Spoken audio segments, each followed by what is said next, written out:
Hi hello ನಮಸ್ಕಾರ friends, please welcome back to my channel ಮಾಲಾ ಮನೆ ಅಂಗಳ. ನಾನು ನಿಮ್ಮ ಮಾಲಾ ಶಿವಪ್ರಕಾಶ್. ಇವತ್ತು ನಾವು ಮಾಡೋಣ ನಮ್ಮ ಕಿಚನಲ್ಲಿ ಧಾಬಾ ಸ್ಟೈಲ್ ಬೆಂಡಿ ಮಸಾಲ, ಅಂದರೆ ಬೆಂಡೆಕಾಯಿ ಗೊಜ್ಜು. ಅದನ್ನು ಹೇಗೆ ಮಾಡೋದು ಅಂತ ನೋಡೋಣ ಬನ್ನಿ. ಈಗ ಮೊದಲಿಗೆ ನಾನು ಎಳೆ ಬೆಂಡೆಕಾಯಿಗಳನ್ನ ತೊಗೊಂಡಿದ್ದೀನಿ.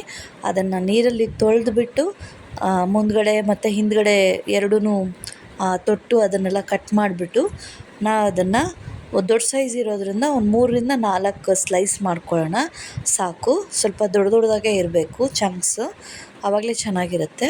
ಕಟ್ ಮಾಡಿ ಇಟ್ಕೊಂಡು ಆಮೇಲೆ ಒಂದು ಬಾಣಲೆಗೆ ಎಣ್ಣೆ ಹಾಕ್ಕೊಂಡು ಅದನ್ನು ಚೆನ್ನಾಗಿ ಫ್ರೈ ಮಾಡಬೇಕು. ಫ್ರೈ ಮಾಡೋದು ಅಂದರೆ ಅದು ಒಂಥರ ಈ ಅಂಟೆಲ್ಲ ಹೋಗಬೇಕಲ್ಲ, ಅದಕ್ಕೋಸ್ಕರ ಅದನ್ನು ಎಣ್ಣೆಲಿ ಫ್ರೈ ಮಾಡಿಕೊಂಡ್ರೆ ಅದು ಲೋಳೆ ಬಿಡುತ್ತಲ್ಲ, ಅದೆಲ್ಲ ಹೋಗುತ್ತೆ. ನೀಟಾಗಿ ಫ್ರೈ ಮಾಡಿ ಇಟ್ಕೊಳ್ಳೋಣ.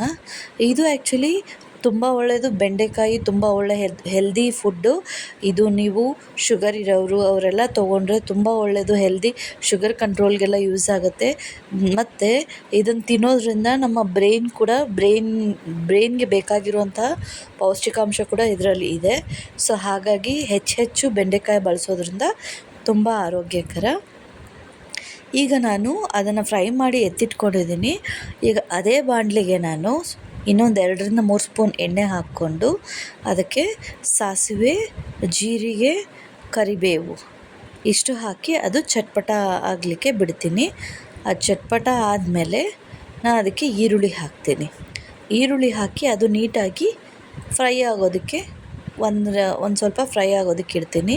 ಈರುಳ್ಳಿ ಯಾವಾಗಲೂ ಸ್ವಲ್ಪ ಬೇಗ ಫ್ರೈ ಆಗಬೇಕಂದ್ರೆ ಅದಕ್ಕೊಂಚೂರು ಉಪ್ಪು ಹಾಕಿದ್ರೆ ಬೇಗ ಫ್ರೈ ಆಗುತ್ತೆ.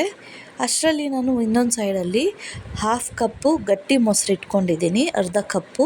ಅದಕ್ಕೇ 1/4 ಟೀ ಸ್ಪೂನ್ ಅರಿಶಿನ ಪುಡಿ, ಒಂದು ಅರ್ಧದಿಂದ 3/4 ಸ್ಪೂನು ಗರಂ ಮಸಾಲ, 1 ಚಮಚ ಧನಿಯಾ ಪುಡಿ, 1 ಚಮಚ ಖಾರದ ಪುಡಿ, ಖಾರದ ಪುಡಿ ಇಷ್ಟು ಹಾಕ್ಕೊಂಡು, ಜೊತೆಗೆ 1 ಚಮಚದಷ್ಟು ಕಸೂರಿ ಮೇಥಿನ ಸ್ವಲ್ಪ ಕ್ರಷ್ ಮಾಡಿಬಿಟ್ಟು ಅದನ್ನು ಕೂಡ ಹಾಕ್ಕೊಂಡು ಅದನ್ನು ಚೆನ್ನಾಗಿ ಬೀಟ್ ಮಾಡ್ಕೊತೀನಿ.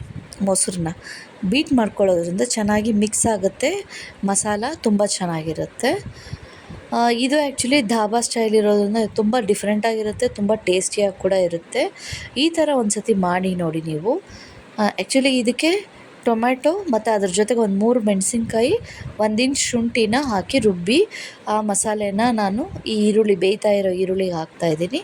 ಅದನ್ನು ಸ್ವಲ್ಪ ಫ್ರೈ ಮಾಡಿ, ಅದು ಫ್ರೈ ಆದಮೇಲೆ ಮತ್ತು ನಾವು ಇಲ್ಲಿ ಕಲಸಿಟ್ಟಿರುವಂಥ ಮೊಸರಿನ ಮಿಶ್ರಣ ಕೂಡ ಇದರೊಳಗೆ ಹಾಕ್ತಾಯಿದ್ದೀನಿ.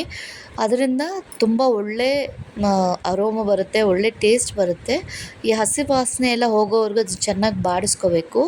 ಕಲರ್ ಕೂಡ ಚೇಂಜ್ ಆಗುತ್ತೆ ನಮಗೆ, ನೀವೇ ನೋಡ್ತಾ ಹೋಗ್ಬೋದು. ಕಲರ್ ಚೇಂಜಾಗಿ ಎಣ್ಣೆ ಬಿಡುತ್ತೆ.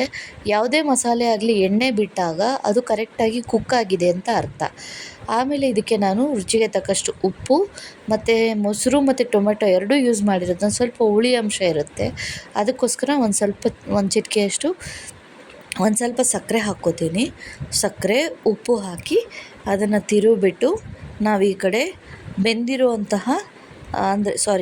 ಬಾಡಿಸ್ಕೊಂಡಿರೋವಂತಹ ಬೆಂಡೆಕಾಯಿನ ತೆಗೆದುಬಿಟ್ಟು ಈ ಮಸಾಲೆ ಒಳಗೆ ಹಾಕ್ಕೊಂಡು ಅದನ್ನು ಸ್ವಲ್ಪ ನೀರು ಹಾಕಿ ಅದು ಬೇಯೋ ಕನ್ಸಿಸ್ಟೆನ್ಸಿಗೆ ತಂದು ಅದನ್ನು ಒಂದು ಪ್ಲೇಟ್ ಹಾಕಿ ಮುಚ್ಚಿಟ್ಕೋಬೇಕು. ಒಂದು 5 ನಿಮಿಷ ಅದು ಬೆಂದರೆ ಮಸಾಲೆ ಜೊತೆಗೆ ಚೆನ್ನಾಗಿ ಹೊಂದ್ಕೊಂಡು ತುಂಬ ಚೆನ್ನಾಗಿರುತ್ತೆ ಆ್ಯಕ್ಚುಲಿ. ಇನ್ನೂ ಯಾರ್ಯಾರು ನನ್ನ ಚಾನಲ್ನ ಸಬ್ಸ್ಕ್ರೈಬ್ ಮಾಡಿಲ್ಲ, ಪ್ಲೀಸ್ ಸಬ್ಸ್ಕ್ರೈಬ್ ಮಾಡಿ, ಸಪೋರ್ಟ್ ಮಾಡಿ. ನಿಮ್ಮೆಲ್ಲರ ಸಪೋರ್ಟ್ ನಂಗೆ ತುಂಬ ಮುಖ್ಯ. ಹೀಗೆ ಒಳ್ಳೊಳ್ಳೆ ರೆಸಿಪಿಗಳಿಗೋಸ್ಕರ ನನಗೆ ಹೇಳಿ. ನೀವು ಹೀಗೆ ಮಾಡಿ ನೋಡಿ. ಇದು ಚಪಾತಿ, ಪುಲ್ಕ, ರೋಟಿ ಯಾವುದ್ರ ಜೊತೆ ಬೇಕಾದ್ರೂ ತಿನ್ಬೋದು, ತುಂಬ ಚೆನ್ನಾಗಿರುತ್ತೆ. Best combination. ನೀವು ಟ್ರೈ ಮಾಡಿ. ನನ್ನ ವಿಡಿಯೋಸ್ ನೋಡಿದ್ದಕ್ಕೆ ತುಂಬ ಥ್ಯಾಂಕ್ಸ್ ಫಾರ್ ವಾಚಿಂಗ್.